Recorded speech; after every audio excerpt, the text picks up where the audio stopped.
ನೀವು ಮೊದಲೇ ಬಾರಿ ನಮ್ಮ ಚಾನಲ್ನ ನೋಡ್ತಾ ಇದ್ದರೆ ಹಾಯ್, ನಾನು ರೂಪಾ. ಹಾಗೂ ನೀವು ನೋಡ್ತಾ ಇದ್ದೀರಾ ನಮ್ಮ ಕನ್ನಡ ಚಾನಲ್ ಆದ ಸ್ಮಯ ಕಲಿಕೆ. ನೀವಿನ್ನೂ ನಮ್ಮ ಚಾನಲ್ಗೆ ಸಬ್ಸ್ಕ್ರೈಬ್ ಆಗಿಲ್ಲ ಅಂದರೆ ಈ ಕೂಡಲೇ ಸಬ್ಸ್ಕ್ರೈಬ್ ಮಾಡ್ಕೊಳ್ಳಿ. ಹಾಗೆ ಪಕ್ಕದಲ್ಲಿ ಕಾಣುವ ಬೆಲ್ಲೈಕನ್ನು ಪ್ರೆಸ್ ಮಾಡಿ ಆಲ್ ಅಂತ ಟ್ಯಾಪ್ ಮಾಡೋದನ್ನು ಮರಿಬೇಡಿ. ಇವತ್ತಿನ ವಿಡಿಯೋದಲ್ಲಿ ಇವತ್ತು ಗಜಾನನ ಸಂಕಷ್ಟರ ಚತುರ್ಥಿ ಆಚರಣೆಯನ್ನು ಮಾಡ್ತಾ ಇದ್ದೀವಿ. ವಿಘ್ನಗಳನ್ನು ನಿವಾರಣೆ ಮಾಡುವ ಗಣಪತಿಗೆ ನಾನಾ ಹೆಸರುಗಳಿಂದ ಕರಿತೀವಿ. ಹಿಂದೂ ಧರ್ಮ ಗ್ರಂಥದಲ್ಲಿ ಗಣೇಶನಿಗೆ 108 ಹೆಸರುಗಳಿದೆ.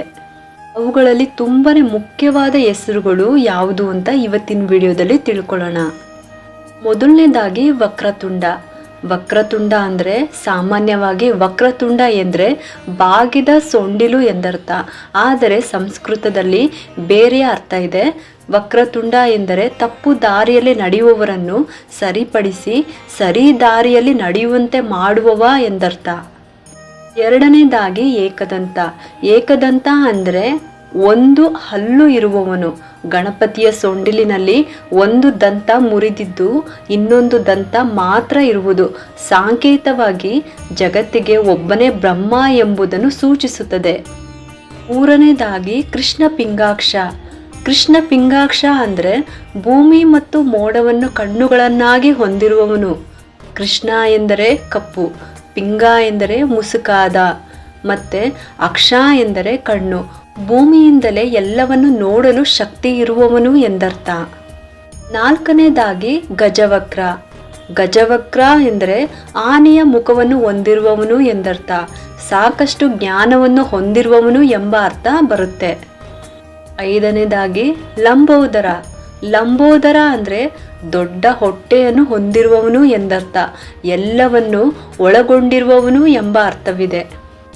ಆರನೇದಾಗಿ ವಿಕಟ. ವಿಕಟ ಎಂದರೆ ಮೋಕ್ಷ ಪಡೆಯಲು ದಾರಿ ತೋರಿಸುವವನು. ವಿ ಎಂದರೆ ನಿರ್ದಿಷ್ಟವಾದ. ಕೃತು ಅಂದರೆ ಕೆಲಸ ಮತ್ತು ಅಕಟ ಎಂದರೆ ಮೋಕ್ಷ ಎಂದರ್ಥ. ಏಳನೇದಾಗಿ ವಿಘ್ನೇಶ. ವಿಘ್ನೇಶ ಎಂದರೆ ಎಲ್ಲ ವಿಘ್ನಗಳನ್ನು ನಿವಾರಿಸುವವನು. ಒಳ್ಳೆಯದಕ್ಕೆ ಒಡೆಯ ಎಂದು ಕರೆಯುತ್ತಾರೆ. ಎಂಟನೇದಾಗಿ ಧೂಮ್ರವರ್ಣ. ಧೂಮ್ರವರ್ಣ ಅಂದರೆ ಧೂಮ್ರ ಎಂದರೆ ಹೊಗೆ, ವರ್ಣ ಎಂದರೆ ಬಣ್ಣ. ದುರ್ಗುಣ ಬಿಟ್ಟು ಸುಗುಣವನ್ನು ಆರಿಸುವವನು, ಜಗತ್ತಿಗೆ ಬೆಳಕಿನ ಹೊಗೆಯನ್ನು ಬಿಡುವವನು ಎಂಬ ಅರ್ಥ ಸಿಗುತ್ತೆ. ಒಂಬತ್ತನೇದಾಗಿ ಬಾಲಚಂದ್ರ. ಬಾಲ ಎಂದರೆ ಹಣೆ, ಚಂದ್ರ ಆಕಾಶದಲ್ಲಿರುವ ಚಂದ್ರ, ಹಣೆಯಲ್ಲಿ ಚಂದ್ರನನ್ನು ಹೊಂದಿರುವವನು ಎಂದರ್ಥ. ಇನ್ನು ಹತ್ತನೇದಾಗಿ ವಿನಾಯಕ.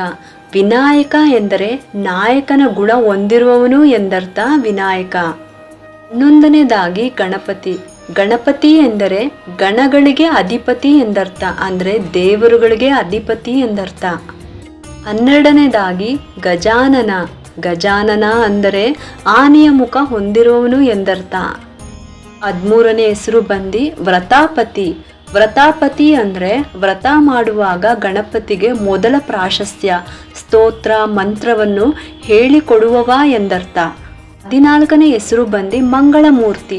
ಮಂಗಳಮೂರ್ತಿ ಅಂದರೆ ಶಾಂತಿ ನೆಮ್ಮದಿಗೆ ಪೂಜಿಸುವವ, ಸರ್ವರಿಗೂ ಒಳ್ಳೆಯದನ್ನುಂಟು ಮಾಡುವ ದೇವರು ಎಂದರ್ಥ. ಇನ್ನು ಕೊನೆಯದಾಗಿ ವಿದ್ಯಾಪತಿ. ವಿದ್ಯಾಪತಿ ಅಂದರೆ ಗಣಪತಿ ದೇವರನ್ನ 18 ವಿದ್ಯೆಗಳಿಗೆ ಅಧಿಪತಿ ಎಂದು ಪರಿಗಣಿಸಲಾಗುತ್ತೆ. ಆದುದರಿಂದ ವಿದ್ಯಾಭ್ಯಾಸ ಆರಂಭಕ್ಕೆ ಮುನ್ನ ಸರಸ್ವತಿಗೆ, ನಂತರ ಗಣಪತಿಗೆ ಪೂಜಿಸುತ್ತಾರೆ. ಇಷ್ಟೊತ್ತು ತಿಳ್ಕೊಂಡಿಲ್ವಾ ಗಣಪತಿಗೆ ಯಾವ್ಯಾವ ಹೆಸರಿನಿಂದ ಕರಿತೀವಿ, ಅದು ಅತಿ ಮುಖ್ಯವಾದ ಹೆಸರುಗಳು ಯಾವುದ್ಯಾವುದು, ಅದರ ಅರ್ಥ ಆದರೂ ಏನು ಅಂತ ಇವತ್ತಿನ ವಿಡಿಯೋದಲ್ಲಿ ತಿಳಿಸ್ಕೊಟ್ಟಿದ್ದೀನಿ. ನಿಮಗೆಲ್ಲರಿಗೂ ಈ ಒಂದು ವಿಡಿಯೋ ಇಷ್ಟ ಆಗಿದ್ರೆ ಒಂದು ಲೈಕ್ ಮಾಡಿ, ಶೇರ್ ಮಾಡಿ ಮತ್ತು ಸಬ್ಸ್ಕ್ರೈಬ್ ಮಾಡಲು ಮರಿಬೇಡಿ. ಏಕೆಂದರೆ ನೀವು ಮಾಡೋ ಒಂದು ಸಬ್ಸ್ಕ್ರೈಬಿಂದ ನಮ್ಮಂತಹ ಸಣ್ಣ ಸಣ್ಣ ಚಾನಲ್ಸ್ಗೆ ಒಂದು ಸಪೋರ್ಟ್ ಮಾಡ್ದಂಗೆ ಆಗುತ್ತೆ. ಮತ್ತೆ ಸಿಗ್ತೀನಿ ಮುಂದಿನ ಹೊಸ ವಿಡಿಯೋದೊಂದಿಗೆ ಅಂತ ಹೇಳುತ್ತಾ ಈ ವಿಡಿಯೋನ ಮುಗಿಸ್ತಾ ಇದ್ದೀನಿ. ಸರ್ವೇ ಜನ ಸುಖಿನೋ ಭವಂತು.